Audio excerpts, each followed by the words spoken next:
জয় গুরু। নমস্কার সবাইকে। আশা করছি গুরুর কৃপায় সবাই ভালো আছেন, গুরু যেন সবাইকে ভালো রাখেন সেটাই কাম্য। যাই হোক, আমি আমার চ্যানেলে যে সমস্ত ভিডিও দিচ্ছি সেগুলো আপনার যোগ বিষয়ক এবং মোক্ষ লাভের যে পদ্ধতিগুলো সেগুলো বলছি। আমি তো আমার মতো ভিডিও দিয়ে যাচ্ছি, আপনারা আপনাদের মতো শুনছেন, বাট আমি অনুরোধ করব চৈতন্য গুরুর কাছ থেকে আপনারা এই জ্ঞানগুলো এবং জ্ঞানের সাথে যা আরও ক্রিয়াকর্ম আছে সেগুলো আপনারা ভালোভাবে জেনে নেবেন, কারণ ইউটিউবে আমি সব কিছু ওইভাবে বলতে পারি না। আজকে কথা বলবো যোগ নিয়ে বেশ কিছু গুরুত্বপূর্ণ কথা বলবো। যোগ, বিয়োগ, পূরণ, ভাগ, চারটেই কথা বলার চেষ্টা করব। তো যোগ বলতে কি বুঝি আমরা? একটা জিনিসের সাথে আর একটা জিনিস সংযোজন হওয়া, এটাই যোগ। একটার সাথে 3টে লাগলে 4টে হয়ে যায়, 4টের সাথে 10টা লাগলে 14টে হয়ে যায়, এরকম, তাই না? সবাই যোগ নিয়ে কথা বলি, বিয়োগ নিয়ে কেন কথা বলি না? সবাই যোগ করো, যোগী হও, যোগ অভ্যাসী হও, এই যে বলি, বিয়োগ নিয়ে কখনো কেন কথা বলি না? ভাগ নিয়ে কেন কখনো কথা বলি না? মানে ভাগ পূরণ নিয়ে কেন কখনো কথা বলি না? আচ্ছা, শুধু যদি আমি যোগী হয়ে যাই, শুধু যদি আমি যোগ করতেই থাকি, তাহলে কি আমার সব ক্রিয়াকর্ম হয়ে যাবে? আরে যোগ করতে গেলে তো, যোগ হতে গেলে জীবের সাথে পরমের যোগ হতে গেলেও তো আপনার প্রথমে বিয়োগের প্রয়োজন পড়ে। আমার কথাগুলো একটু উল্টাপাল্টা, পাগল ছাগল মানুষ তো, তাই পাগলামি করেই বলি। আরে জীব যদি পরমের সাথে যোগ হতে চায়, মিলন ঘটতে চায়, তাহলে তো প্রথমত তার বিয়োগের প্রয়োজন। এখন বলবেন দাদা বিয়োগটা আবার কি বিয়োগের প্রয়োজন? হ্যাঁ, তার প্রথমত বিয়োগের প্রয়োজন। সেটা কি? মায়া। যতক্ষণ পর্যন্ত আমার এই দেহে মায়া থাকবে ততক্ষণ পর্যন্ত আমি যোগ হতে পারবো না, আমার যোগ ফল আসবেই না। মায়া। এখন এই মায়াটা কি? এই মায়াটা হলো এই বিষয়, এই যে আমার বিষয়ের উপরে যখন আমার মন থাকবে, তখন আমি যতই যোগ করার চেষ্টা করি না কেন, মন তো যোগে যাবে না।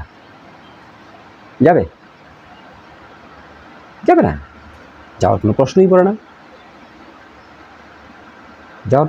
না, তাহলে কি? প্রথমত বিয়োগ আসতেছে, বিয়োগ করো।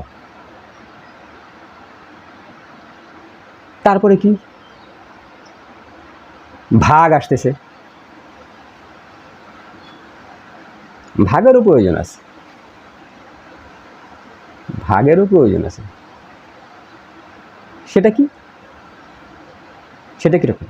নতুবা আমার ভিতরে তো বৈরাগ্য ভাব আসবে না। আমি যদি এই যোগ, বিয়োগ, পূরণ, ভাগ চারটে গণিত, মানে চারটা অঙ্কই যদি না করি, পরিপূর্ণভাবে না করি আমার জীবদ্দশায়, তাহলে তো আমার বৈরাগ্য ভাব আসবে না। বৈরাগ্য ভাব যদি না আসে, তাহলে তো আমি যোগী, মানে জীব পরমের সাথে মিলনই ঘটাতে পারবে না। সেটা কি ভাগ দিতে হবে? ধরুন আমি খাচ্ছি, আমি খাওয়ার সময় একটা, মানে ভিক্ষুক কিংবা ক্ষুধার্ত ব্যক্তি আমার সামন দিয়ে যাচ্ছে, তার ক্ষুধা লেগেছে, তার খাবার মতো টাকা নেই বা সামর্থ্য ওই সময় নাই, তাহলে ওনাকে ডাক দিয়ে, আপনি যে খাচ্ছেন এখান থেকে ভাগ দেন, এটাকে ভাগ করেন, এই খাবারটাকে ভাগ করেন, ভাগ করতে হবে না? অবশ্যই তো করতে হবে। জীবনটাও কিন্তু একটা গণিত, গণিতের বাইরে কেউ নাই, ব্রহ্মাণ্ডের কোনো কিছু গণিতের বাইরে নেই, সব কিছু গণিত দ্বারাই হচ্ছে। ভাগ দেন। এখন বলবেন দাদা গুণ কি? ভাগ তো বুঝলাম, বিয়োগও বুঝলাম, গুণটা কি? হ্যাঁ, গুণও আপনার লাগবে, গুণ ছাড়াও আপনার হবে না, ধরুন গুণটা কীরকম? 2 ইন্টু 2, 2 গুণ 2 যদি হয় 4 তো হইল, তাই না? 4 হয়। 8 গুণ 8 দিলে যার যে ফলটা আসে সেটা আসে। এখন স্বাভাবিক সময় যেগুলো আছে, স্বাভাবিক সময় আমাদের দিনের যে 24 ঘন্টা সময় আছে, একদিনে যে 24 ঘন্টা সময়, সেই সময় তপজপ করলে, সাধারণ সময় তপজপ করলে এক রেজাল্ট, ঠিক আছে, সাধারণ সময় তপজপ করলে এক রেজাল্ট। আর দিনের এরকম কিছু সময় আছে সেই সময় তপ করলে বহু গুণ রেজাল্ট, মানে বহু গুণ বেড়ে যায়। যদি 1 মিনিট করা হয় তাহলে সেটা কত গুণ যে হবে সেটা বলা যাবে না, সেটা বলার বাইরে। তাহলে সেই গুণটাও আপনার জানতে হবে,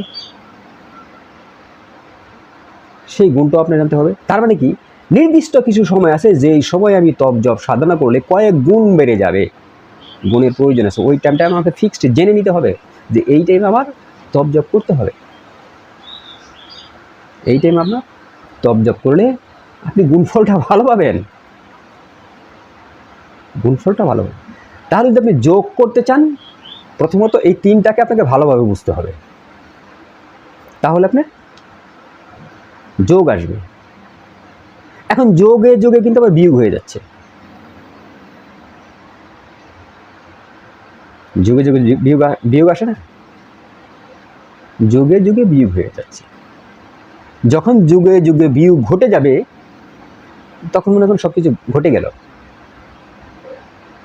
তাহলে যোগ হতে গেলে বা যোগ করতে গেলে আমাকে এই যে আমার বিয়োগ, ভাগ এবং গুণ আছে বা পূরণ আছে, সেগুলো আমাকে আমার এই জীবদ্দশায় ভালো করে ব্যবহার করতে হবে। এবং যখন যোগ ঘটে যাবে, যোগে যুগে বিয়োগ হয়ে যাবে। দ্যাট মিনস কি, জীব যদি পরমের সাথে মিলে যায়, এই পঞ্চভূত পঞ্চকোষ এবং পঞ্চপ্রাণের যে এই দেহ, সেটা বিয়োগ বাত, এটা আর কোনো কাজে আসবে না। ঘটে গেছে তাদের যা যুগ হওয়া সেটা ঘটেছে।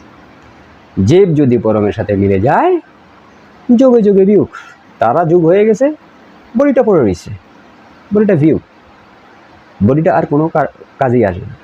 আমরা এই পৃথিবী থেকে প্রকৃতি থেকে অনেক জিনিস আমরা শিখতে পারি। প্রকৃতির দিকে একটু যদি নজর দিই, নিজের জ্ঞান এবং মেধাকে যদি একটু মানে পরিপূর্ণভাবে খেয়াল করি, তাহলে এই ব্রহ্মাণ্ডের থেকে আমরা অনেক জিনিস শিখতে পারি। ব্রহ্মাণ্ড কিন্তু আমাদেরকে শিখাচ্ছে প্রতিনিয়ত, কিন্তু আমরা ব্রহ্মাণ্ড থেকে শিখতে পারছি না। এই পৃথিবীর কোনো কিছুই নতুন নয়, সব কিছুই পুরান, শুধু একে মডিফাই করা হয়। এই ব্রহ্মাণ্ডের কেউ কোনো কিছু একটা জিনিসও তৈরি করতে পারবে না ব্রহ্মাণ্ডের জিনিস ব্যতীত, নিচ থেকে সে কোনো জিনিসই বানাতে পারবে না। কারণ এই ব্রহ্মাণ্ডের ধাতু ব্যবহার করেই আজকে ব্রহ্মাণ্ডের এত উন্নতি, এই পৃথিবীর এত উন্নতি। যখন অনেক কিছু উন্নতি ঘটতে যাচ্ছে, তখন আবার অনেক কিছুর অবনতিও ঘটছে,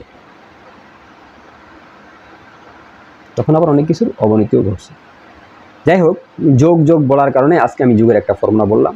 যদি ভুল ত্রুটি হয় মার্জনীয়। আজকে এই পর্যন্ত। জয় গুরু, নমস্কার সবাইকে।